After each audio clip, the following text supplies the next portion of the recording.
it's important to recognize historically where gatekeeping comes from. 50, 80, 100 years ago, women had no political power and no professional power. The only power a woman could find is inside her household, right? And so over time, if you still don't have power outside the home and you relinquish your power inside the home, where do you have any power left or authority? Zero. So we have to recognize where maternal gatekeeping comes from. And I think it's also important to recognize that you don't have to have kids to be a maternal gatekeeper. You can certainly do it with a partner without any kids in the home. You call that cleaning? Come on, give me the vacuum. I'll take care of it. This is Meredith for Real, the Curious Introvert, and I'm Meredith. Here, we explore the nuanced, less obvious, and paradoxical aspects of society. Questions that need nuanced answers, not just Google results. These are the conversations you thought you'd never get to have. And the goal? To inspire curiosity over judgment. Each episode is different, so bring your ADD and your earbuds and have a look around. This week explores a topic that a lot of people relate to but don't know how to solve. One of those big picture societal problems that we hope the mysterious they will fix. But the taboo part is it actually does start with us. We're talking about gender roles in our romantic partnerships, how we actually build our own cages, perpetuate the very behavior that frustrates us, and live with resentment as our relationship shifts from less of a romantic partnership to more of a parental one. My guest shares why this isn't just a conversation for women and girls, tackles society versus biology, that one was a big one, and even helps with what to say to your partner to open up communication. That one's at the end, so be sure to stick around. And if you end up liking this episode, you'll also like the one I did asking the question, could your attachment style be ruining your relationship? It's episode 180.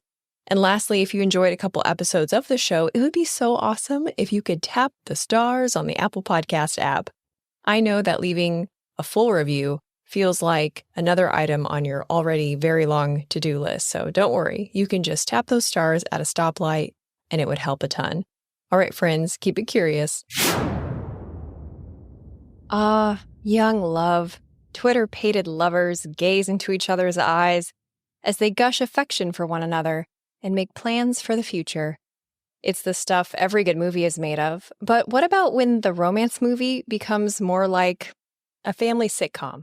You know, the kind with the overworked mom being the parent of everyone in the house, and the depressed dad always looking for an escape.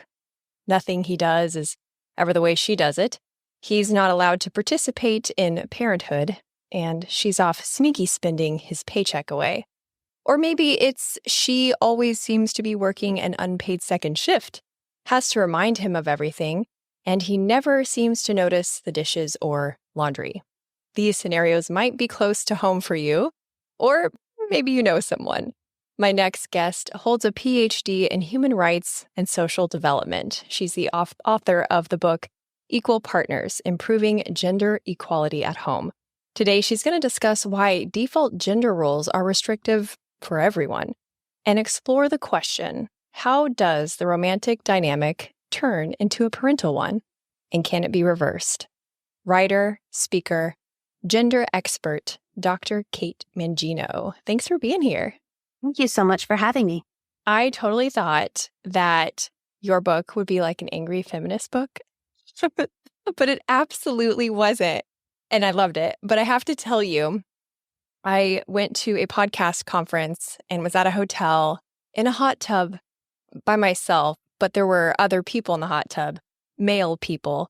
And I was reading the book like this, you know, to keep it out of the water. And I wasn't bothered by a single person in the hot tub. Imagine that. Yeah, that doesn't totally surprise me. I love angry feminist books, but this is not one of them. I agree. Yeah. That's not my natural voice. That's not what came out when I started writing. Well, and I kind of was afraid that this would be a book that was kind of a preaching to the choir, rallying the troops kind of a book, because I think every article that I've read in this vein has had that tone, almost as if the author has forgotten the goal of writing this sorts of things. But you really did a great job of trying to keep everyone at the table and invite them into the conversation by painting the picture of the benefits of gender equality to everyone. And that's, I think, what I appreciated about it the most. Thank you. I appreciate you saying that. It was a conscious decision. There's a lack of patience, I think, out there with some of the conversations around gender. And I understand where that comes from, and I understand where the frustration comes from, and I can certainly empathize with that. But if we truly want to grow the choir, if we want to talk to new people, different people, broaden the conversation, change the conversation, we have to meet people where they are. We have to be comfortable with having the dialogue, start the dialogue where people are comfortable starting it.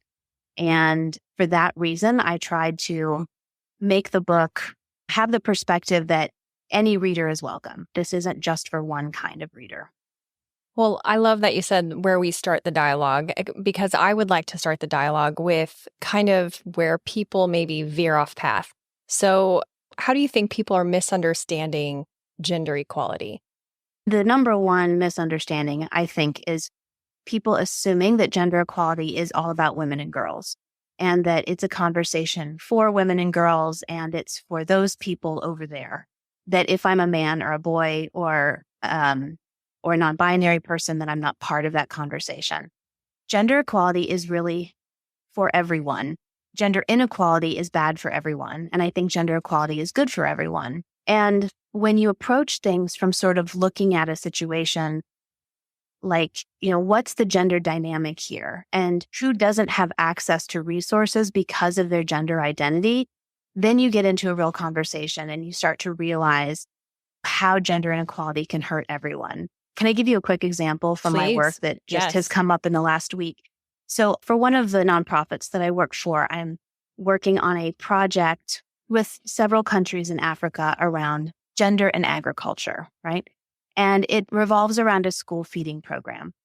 Mauritania is one of our case studies. And in Mauritania, girls are dropping out of school between the ages of 10 and 12, and very few are making it to graduation. When you dig into the data, you realize they're dropping out when they get their period because they don't have any menstrual supplies, and so they can't keep going to school when they're on their period. And they're getting married off to older men for that dowry because their parents need money. So it's an economic situation. Okay, so in that situation, girls don't have the access to education that boys have because of gender identity. However, when you look at Mozambique, the dropout rates are very high amongst boys between ages of 10 and 12. And most girls are making it to graduate from high school. And it's because in that area of Mozambique, the cattle industry is what drives most economic progress. And they're pulling all the boys out of school to work on the ranch and help their dads and their uncles.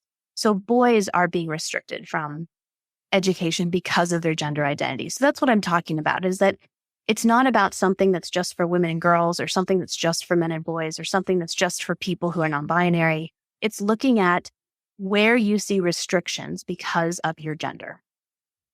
I was surprised by the immediate inclusion of the concept of cognitive labor in your book. As soon as I read that phrase, because I don't think I'd even heard it before, I knew what it was. I was like, yep, I know all about some cognitive I know what that labor. is. Yeah. And then spent the weekend with my parents, and I've been so excited about your book. I'm like telling everyone about it. And I mentioned this conversation, said the word cognitive labor. You should have seen her eyes light up. She knew immediately what that meant. But I'm afraid that there's the possibility some might not understand what that is. And so I'm hoping that you have a really lovely way of describing it so that it kind of hits home with everyone who maybe it's not immediately lighting a light bulb for. I think people who have done cognitive labor immediately know exactly what it is and how time-consuming it is. And people who haven't are confused because it is invisible work. And so if you don't do it, you might not see it happening around you. Cognitive labor is a term that was coined by Dr. Allison Daminger, who's at the University of Wisconsin. A lot of people use the term emotional labor or second shift or third shift. I'm not crazy about the concept of emotional labor because the word emotional is coded for women and it oftentimes has a negative connotation. Cognitive labor is exactly what it is. And I relate it to project management work. If anyone has ever done project management in their professional life, it's that constant plate spinning, right? Where are all of my projects? What's going on? Are there any fires that need to be put out? I'm looking ahead to figure out what needs to happen so that I can avoid disasters tomorrow and next week and next month. I'm constantly researching and looking for other options. I'm constantly evaluating what I have. I'm constantly putting out those fires and changing paths and looking forward of what's coming up. And that happens in a workplace. It happens professionally. People are paid a lot of money who do it well, but it happens in every household, whether you have 2 people in the house, you have 10 people in the house. It's, do we have food in the refrigerator for dinner tomorrow? There's a teacher workday next week. Do we have coverage for the kids because they're not going to school? Let's see, next month, we are going to adopt that puppy. And so who is going to be around, who's going to be able to walk that puppy 3 days a week? It's constantly thinking about all the little things that need doing in your house and figuring out who's going to do it. And it is exhausting and it is never ending. And it doesn't end at 5 o'clock on a Friday. It happens during weekends and days off.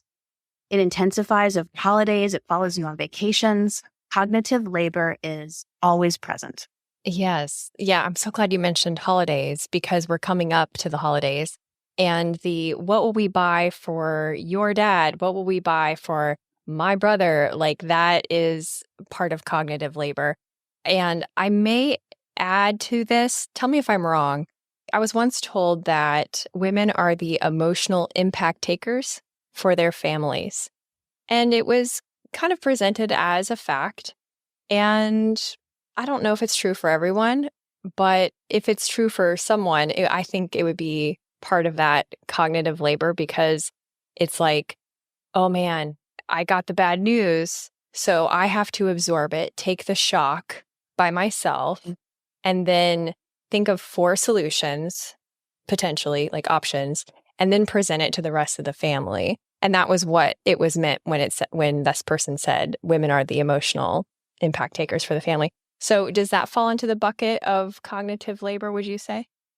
Yeah, it absolutely could be. I think that traditionally women are the cognitive laborers or the impact takers of the family. It's not because there's anything biological that separates men from women in terms of what we can do or can't do intellectually. It's the way we're socialized. It's the way we socialize girls.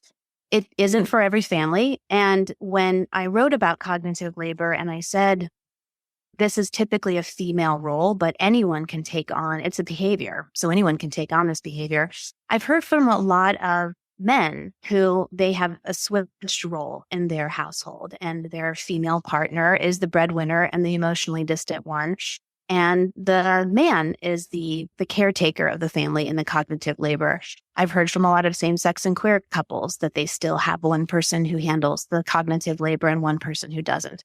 So I think it is important to know that, yes, traditionally more women than men take on that behavior pattern, but it isn't always that way. And once you sort of remove it and think of it as a behavior, I think it's easier to find a shift or a change. And a possibility also, I would add, because like I am usually the vacation trip planner, to use a personal example. And I have in the past enjoyed all these details. But this past trip, I was occupied with the details of wrapping up the last trip, and they were back to back. And my husband said, "Oh, I didn't know that you needed me to plan it. I'll do it."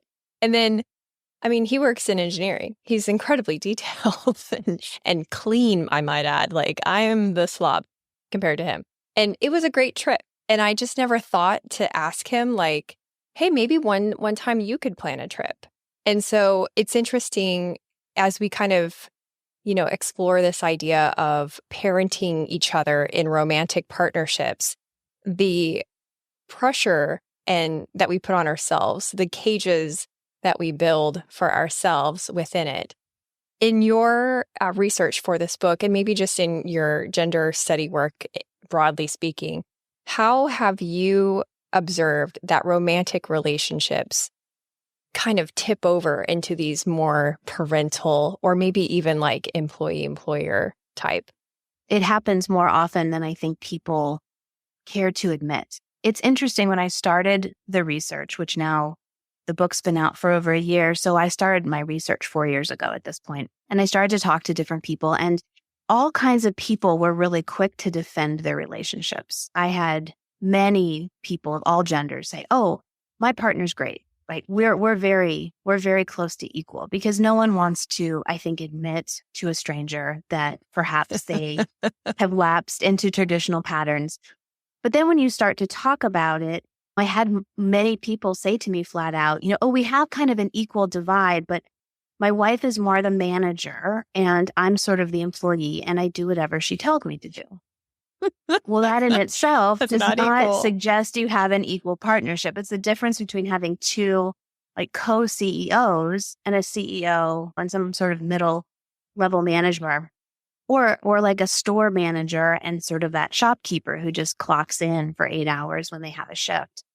And I think that it's perfectly relatable to sort of a parent-child role as well, where one person is doing all the management, all the decision-making, all the cognitive labor. And then it's, can you please unload the dishwasher? Can you take out the trash? Can you, fill in the blank? That suggests that there's one person who's doing all the cognitive labor and one person who isn't. And that cognitive labor over time is very time consuming and very sort of capacity consuming in terms of it limits what you can do in other areas of your life, right? So if you are not doing all the cognitive labor in your home, you might have time for friends. You might have time to go back to school. You might have time to take on overtime shifts to make extra money. You could sleep more. You could have a hobby. First, people who are doing all that cognitive labor, that takes up such a tremendous amount of energy and time. You don't have the opportunity for all those other areas in your life to explore. So there's just no way you can have an equal partnership when one person's doing all the cognitive labor and one person is. But how do couples even get there? Because they definitely don't date like that. They don't date where one person is reminding the other person, "Did you take your vitamins?" Like, that's definitely not happening in the courtship process.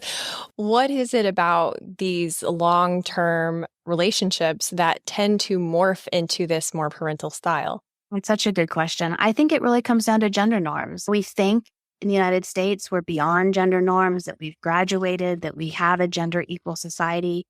We haven't. We have a ton of gender norms. We have this norm that women are better at caregiving. We have this norm that at the end of the day, men need to be the breadwinners to be a successful husband and father. We have a lot of sort of traditional norms that still underpin a lot of subconscious behavior and decisions. We have plenty of data that show that looking at baby boomer to Gen X to millennial, we haven't seen much change. Actually, older Gen X, we saw the biggest change in the 1980s. In 1965, chore journals had men doing only about 15% of household labor and women doing about 85%. When you think back to the 60s, that's about right.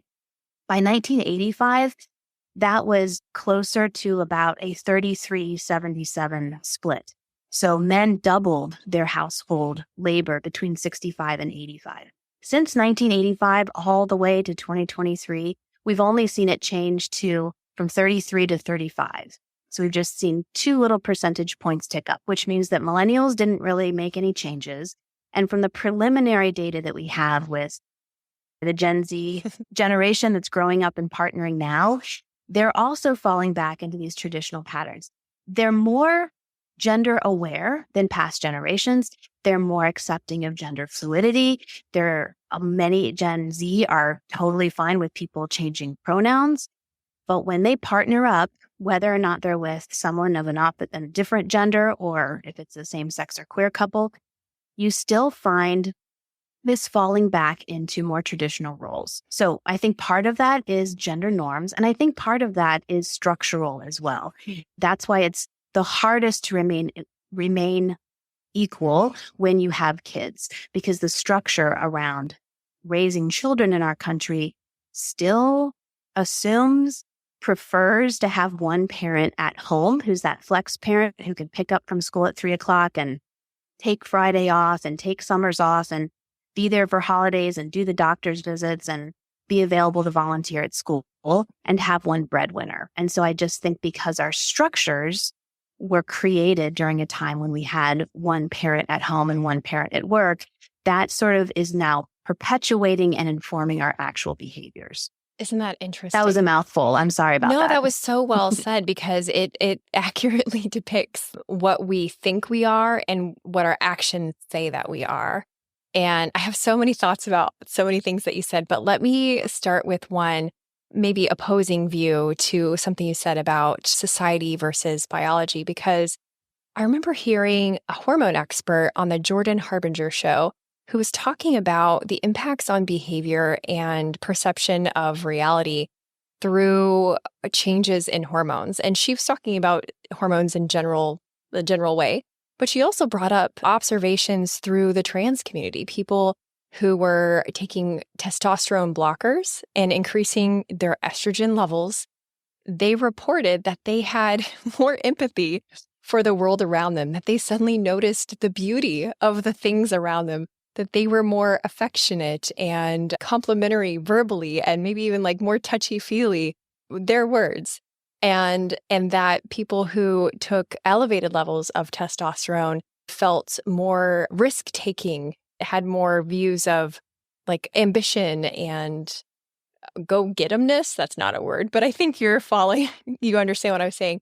So my question is, with knowing that's kind of where I'm coming from, is it possible that there are genetic or perhaps epigenetic influencers in gender roles, at least a little bit, and that it's not all societal based?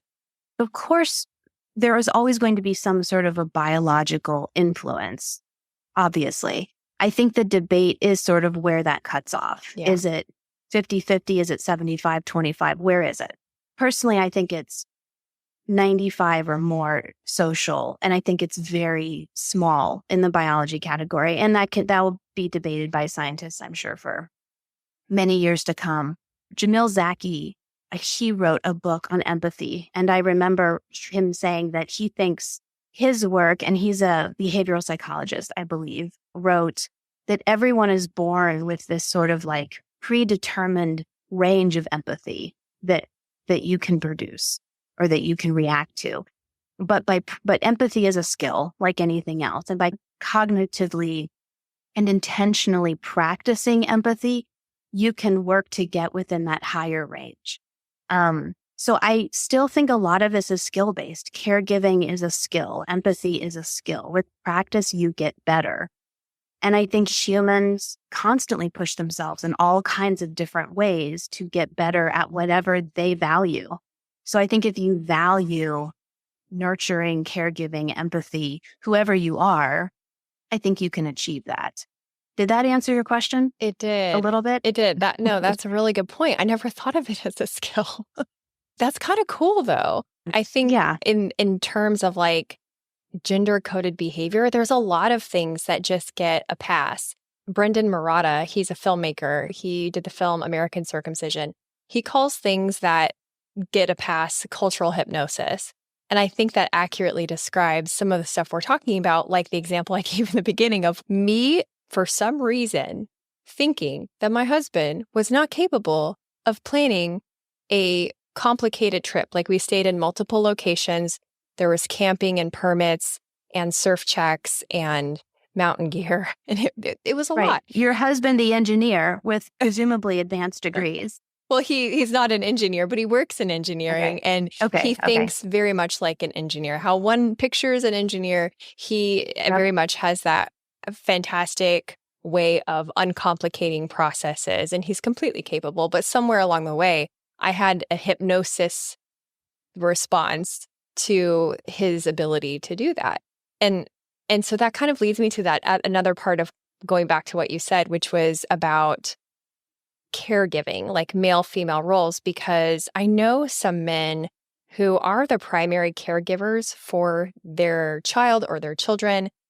And I feel like they have come against some stereotypes, and we haven't talked openly about it, the people that I have in mind specifically, but I can feel it somehow, that I can feel the awkward silence in the room when they're like, yeah, I only work 3 days a week because my kid is really involved in this sport and I'm helping them train, and my other kid is doing XYZ. And then you can kind of just hear people's heads tilt as they scratch their chins going, that's really interesting. So because this is such a topic that we traditionally think of female, women's rights when we think equal rights, in modern society in North America, how have you seen lack of gender equality negatively impact men? The stereotypical sort of men's role, right? You are masculine if. You are a good partner, husband, father if. They tend to be in this breadwinner role. They tend to provide for their family in a financial way and provide some sort of safety and structure to their family's household. Would you agree? Does that sound... Yes, absolutely. Like, does that kind of make sense with sort of the... Yeah. Like if we were doing eulogies, it'd be like, he was a good man. Right. He provided for his family and he didn't cheat on his wife publicly. Yeah, yes. That'd be... right. So you're faithful, you're dependable, you protect and provide. Yeah. And I think that our definition of protect and provide has been pretty narrow forever. And I think right now we're starting to open up that definition. So for my book, I interviewed 40 men who already live as equal partners. They live all over the US and Canada. They have varied identities. It's a pretty diverse group. And one thing that they made very clear to me is that they have redefined providing for their family. One man is married to a female physician and said, my wife makes a ton of money and she works a ton of hours and she provides for our family financially. I've got 2 little kids. We don't need any more money. We are doing just fine. My kids need me to be there when they come home from school. They need a parent to make a good dinner every night and check their homework. And my wife sometimes is stuck at the hospital until after they go to bed. So what I needed to do to provide for my family was to be present. Does he get pushback from his friends and family? Absolutely. He's had eye rolls. He's had to kind of stand his ground and explain where he's coming from over and over. I've interviewed men that have let those social pressures change their decision. I had another man I interviewed who decided to be a stay-at-home for a period of time. Again, his wife was making enough money. The kids, he had like 2 kids under 3. I mean, it's a lot. So he left his job and he said, when his sister-in-law quit her job to stay home and be a stay-at-home mom, the whole family rallied around her. You're doing such a great job. We're so proud of you. We are behind you. And he said a few years later when he did it, the same family was like, are you lazy? Do you just want to hang out more in your wood shop? Why aren't you providing for your family? So same exact situation, just 2 different expectations for a mom and for a dad. So that's one way that men suffer, is that they are pigeonholed into this one narrow lane. We're still in that spot right now where it's hard to do something different. I hope in 10 or 20 years, it won't be as hard.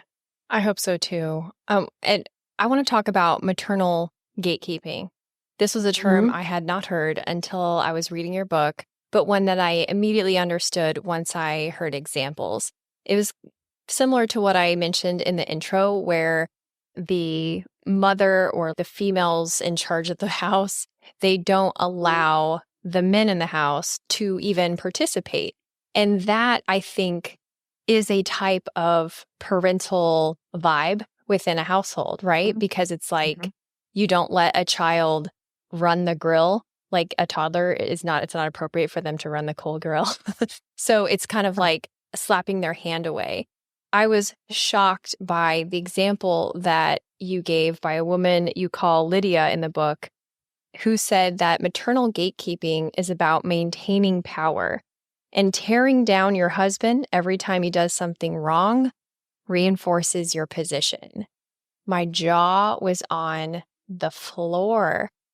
If this is happening in a house, I'm sure it's obvious to all in the house. How do you recover from that? How do you go from your partner is gatekeeping and you're just over here walking on eggshells, trying to stay in your lane, and now it's become this icy transactional thing? How do you go from that to like, oh, we're dating again? Is it even Everything's possible? Fine. Yeah. So I just want to say, whenever I talk about maternal gatekeeping, I always start with a caveat. I'm not blaming women for gender inequality. And I think sometimes when you talk about maternal gatekeeping, not you, when one talks about maternal gatekeeping, it's a slippery slope because it can quickly sound like I am shaming women into perpetuating gender equality because they're power hungry in the household. That is not at all what I'm saying. And I also think it's important to recognize historically where gatekeeping comes from. 50, 80, 100 years ago, women had no political power and no professional power. The only power a woman could find is inside her household, right? And so over time, if you still don't have power outside the home and you relinquish your power inside the home, where do you have any power left or authority? Zero. So we have to recognize where maternal gatekeeping comes from. And I think it's also important to recognize that you don't have to have kids to be a maternal gatekeeper. You can certainly do it with a partner without any kids in the home. You call that cleaning? Come on, give me the vacuum. I'll take care of it. It can rear its ugly head in lots of different places. And I also think that there's a motive socially. There's like this weird pressure to bond with other women by bitching about your husband. The whole men, am I right? Boys will be boys. How is that helpful? I don't care for that. I think it's demeaning, but I think it adds to the pressure to be a parent role figure in your relationship. And it certainly reinforces the idea of maternal gatekeeping. Absolutely. It's like a confirmation circle of like, it is. It's just, I don't like those either. To answer your question about where do you go from here, I think that whenever you have an epiphany about anything, you just talk about it, like, hey, honey, I read a book, I listened to a podcast, I read an article. I'm not proud of it, but I think I do this. And it wasn't until I learned this word and I read about it that I understand that I'm doing it. And I realize I'm doing it by accident because that was what was role modeled to me growing up. And so I just kind of perpetuated it without thinking about it. But I don't like this about our behavior. I realize the negative things that are coming out of this. How do you feel? Do you recognize it? Does this make you feel small? What can we do together to change things in the future? I know that's an awkward conversation for a lot of people to have, but I think that just saying it out loud, apologizing, being honest about maybe mistakes that you made, and then talking about together, instead of me setting a vision of what the house looks like, let's come together and set a vision of what our house should look like or what our approach to parenting is. Let's have a shared vision moving forward as opposed to me setting all of the rules. I like that, the shared vision. When I was prepping for our conversation, I was trying to talk to as many people as I could. And I kind of wonder if I came up with the same obstacle that you shared in the beginning about, at first it was hard to get people to be honest. Everything is fine, sort of thing. But thankfully, I had a few people that I felt like were really forthcoming and had the self-awareness to share in an honest way. And I'm so grateful for that. One of the things that came up was that one woman felt like she has a hard time valuing her labor in the home. And it's cognitive labor, but it's also the physical labor. It was funny because she said, well, we're 50-50, but I do everything at the house. I was like, that's not 50-50, but okay. But she was saying that she was working with her therapist to learn how to value what she's doing at the home because her husband and therapist are trying to say, look, keeping a human alive, aka your offspring, and keeping the home clean and organized and taking care of all of this while I'm the primary wage earner is very valuable. But that made me realize how many other people struggle with that. Hey, Curiositors, just a quick pause to show gratitude to our sponsors and give you some special deals. It's that time of year for front porch pumpkins and football barbecues, but here in the southern U.S., mosquitoes can still be an unwanted part of the equation. I've been using Insect's mosquito service since 2019, and I love that they guarantee their work. And pollinators are always top of mind. Don't wait to get on their schedule. If you're in the Florida Panhandle or the Gulf Coast of Alabama, give Insect a call, ensec.net. This time of year is my favorite time to travel, but just because the weather is cooler doesn't mean the need for hydration is not a thing. My husband and I have been using Liquid IV since 2019, and we love it as our airplane travel companion. We don't have to pack extra bulky drinks and certainly don't have to pay extra at the airport for them. Instead, we just bring a little packet that we can easily put in a water bottle, and it has 3 times the electrolytes of traditional sports drinks. I recommend the strawberry lemonade flavor. Get 20% off when you go to liquidiv.com and use code CURIOUS at checkout. That's 20% off anything you order when you shop Better Hydration today using promo code CURIOUS at liquidiv.com. Don't pick another boring venue for your next work event. Check out one of the Pensacola Historic Trust's 12 museums. If you watch the show on YouTube, you see the beautiful backdrop of Trader John's, the exhibit where I record the show inside the Pensacola Museum of History. Booking an event with the Trust will not just be memorable for your guests, it will support the efforts to keep Pensacola's historic charm preserved. And if you're planning a trip here and need an indoor activity option, pick up a ticket in person so you can show the agent one of my emails and get $2 off an adult ticket. Learn more at historicpensacola.org. Now back to the show. Remember to stay till the end where I give you a sneak peek of next week's episode. Why is it that these soft skills and this cognitive labor becomes invisible even to ourselves, whether you're a man or a woman? It's like you don't value it unless you actually built a house or something. Right. So can I ask a quick follow-up question? The person that you are talking about, does she work or is she a stay-at-home? Does she participate in the economy? She does. Okay. Yeah. So all of the people I interviewed in my book both work full-time. And so when we talk about equal partnership, the assumption is we both work 40 hours outside the house. We're getting paid. We contribute to family income. Let's talk about how we're going to spend the rest of those hours when we're together in the home. Once one person works part-time or has a flexible schedule or stays home, that's going to shift. And then you have to decide as a couple, what does equal, or what then it switches to equity. What does equity look like for us and our household? So both of us feel like we're contributing to the family in a financial and or emotional way. And both of us feel like we still have our own autonomy to some place. But going back to your friend that you told us about, I think that it is very normal for us to devalue cognitive labor and household work and child rearing work and elder care work, because historically we have always devalued women's work over men's work. I think that culturally we have a very high regard for law and medicine and business and academia that were all traditionally men's jobs. And we're quick to dismiss how difficult child rearing and housework and caregiving was, because I think we live in a patriarchal society. I think in the future, we will see something much closer to equity, where humans can choose their career and they can choose their personal life based on their own, what they want to do, as opposed to what people think they should do because of their gender identity. So does equality in the home mean 50-50, or does it just mean that it's 100% and everyone's happy? It depends. So it really comes down to every couple. And I'm no one should follow their spouse around with an Excel spreadsheet and a checklist and a pen. There is no quicker way to an argument. Yeah, I've been married for 17 years, right? I get it. Marriage is hard and it ebbs and flows. There are months when you have a big work project, someone is sick in your family, you're sick, right? You have to step back and your partner has to step up. I'm not talking about 50-50 on a daily basis or even weekly, but from 10,000 feet, when you look at your relationship, are you both contributing equally? Does anyone feel resentful of the other person because the other person isn't doing enough? Are you both equally exhausted when you go to bed at night because you are sharing the same amount of cognitive labor?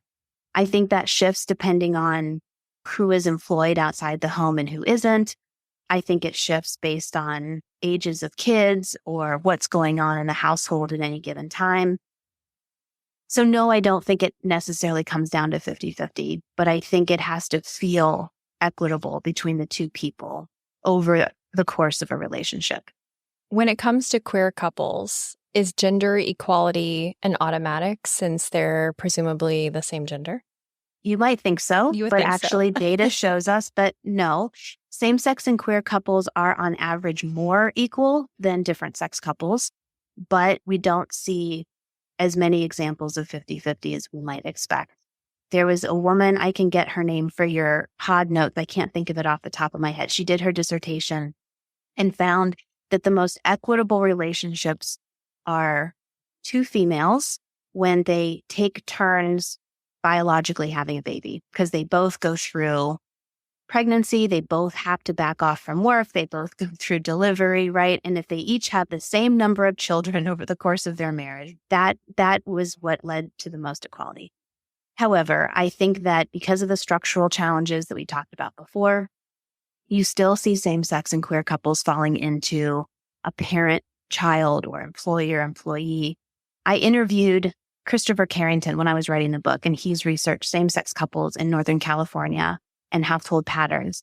And he actually said the Marriage Equality Act in California actually made for less equality in the home. He said that before marriage equality, both partners had to own property. They had to have jobs. They had to have their own insurance, because you didn't have the entitlements of your partner the way that different sex couples did, right? You couldn't have your partner's insurance because there was no marriage equality. After marriage equality, you could have one person specialize in domestic and one person specialize in income generation because you had each other's entitlements. You could co-parent before, right? You couldn't co-parent. So he said, ironically, giving more rights to same-sex couples has led to more inequality in the household. And I think that speaks to how strong these structural patterns are that force two people of a relationship to fit into the way that our society operates as opposed to what they might want to do in their household. That's so interesting. As we've stirred up these thoughts with everyone, I want to be sure that what we're talking about here is actionable. And of course, I do recommend everyone buy your book because it is very actionable. It's very thought-provoking. It would make great journal entries. You could come together, talk about it. But I want to leave people on the audio end with a couple of actionable thoughts. So the first one is something you warn against in your book was assigning chores based on skill sets. Why is that a bad idea? So traditionally, male-coded chores are intermittent. They happen once in a while. They happen on the weekends, and they tend to be outdoor, mowing lawns, trimming hedges, painting things, fix-it projects, washing the car. Women-coded chores tend to be inside and they're routine, things that have to happen every single day, cooking, cleaning, clothes washing, child rearing.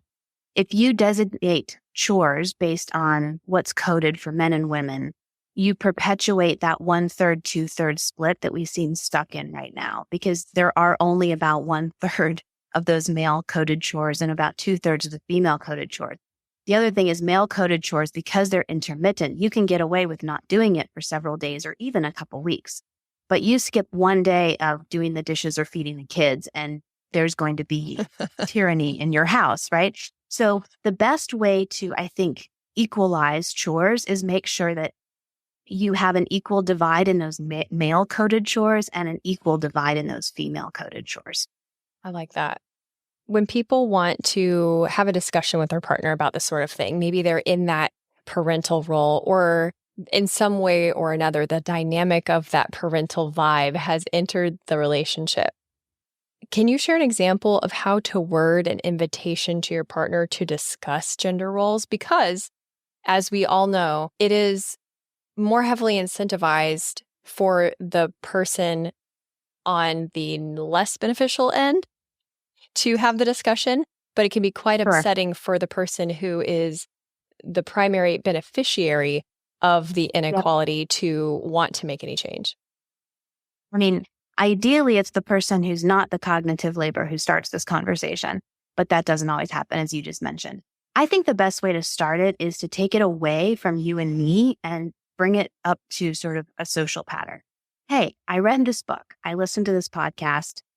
It sounds like the average couple out there both work, but the cognitive labor all falls on one person over the other. And that, sort of in North America, we're stuck in this 1/3, 2/3 split. That's what like the data says. And I realized, we're kind of there too. And this podcast / book also said that this can actually have negative consequences for both of us, right? Like it can limit maybe career opportunities for one person, and it can also limit emotional relationships or family opportunities for the other person. So can we talk about that? You might not say it just like that. Those are obviously my words, but taking it away from like you and me, you don't want to blame anyone. You're doing this, and that's why our relationship is messed up. That's not what you want to say. You want to kind of take it a little bit higher and say, this is the social pattern. This is what's happening. We're falling into it. How can we bring ourselves out of that? Because there are negative consequences for both of us if we continue doing this. It's actually a conversation that I had with my husband many years ago, which is what inspired me to write this book in the first place. I had a meltdown on my filthy kitchen floor very late at night during the week. And I said to him, I think my kids were like 2 and 5. And I said, I feel myself pulling away from work, and I see you pulling away from the kids. And we are falling into the same patterns that everyone else is falling into. And I think we're both going to regret it in 20 years. And we need to make a change now. Oh, I love the way you word that. That's so good. That's so like team us and not instead of like, hey, you, I got something to add to your list, you know? It was very, I think, team us is sort of, and it hurts. If you're the one doing more, that might feel forced and you might feel a little disingenuous because you're probably a little resentful. And I get that. But sometimes if it gets to a better outcome, right, then maybe that is the tack that you take, because as soon as you start blaming your partner, the wall goes up and the conversation stops. So any way that you can keep talking, I think is probably the best tack to take. I love it. Okay, last question. What are the options for a person who feels as though they are the one who's overburdened and their partner is unwilling or uninterested and even talking about gender norms? What are their options? They have fewer options. And I empathize with the person in this space. And there are a lot of people out there who are here. So if you're listening and this feels like, oh gosh, that's me. I've tried your way. I've tried other ways. I've tried everything. My partner is not interested and I feel stuck. I actually wrote an article about this because I had so many people ask me the same question, which I'm happy to share with you to link in as well. But basically, Jessa DeGroot from the Third Path Institute helped me answer this question. And she said, listen, if A plus B is C and C is your marriage and you're A and your partner's B, even if your partner doesn't change, if B stays the same, if you change A, if you A squared plus B, you're changing your marriage, right? If you set boundaries, if you change your routine, if you stop doing things or start doing things or use different language or parent differently, even if your partner refuses to change, if you change, your marriage will change. It might be a negative change. It might be a positive change. But if you're at the point where you're willing, if you're unhappy enough that you want to take that risk to mix things up, changing yourself will have an impact on your relationship. And I think that's when you start talking about setting boundaries. I'm going to cook dinner 4 nights a week. You can fend for yourself the other 3. I'm going to stop doing your laundry. I love you, but I need to set some boundaries for my own emotional health, right? So that's when you can start thinking about decisions you can make for yourself that will get you to a healthier place. I love it. Thank you so much. Tell people where they can stay in touch with your work, how they can engage with you as a company, because you've got some interesting offers there. Thank you very much. You can go to my website, katemangino.com, where I always have upcoming activities. And I do love to do speaking events. If your company has what's the DEIA? Sorry, it wasn't coming out.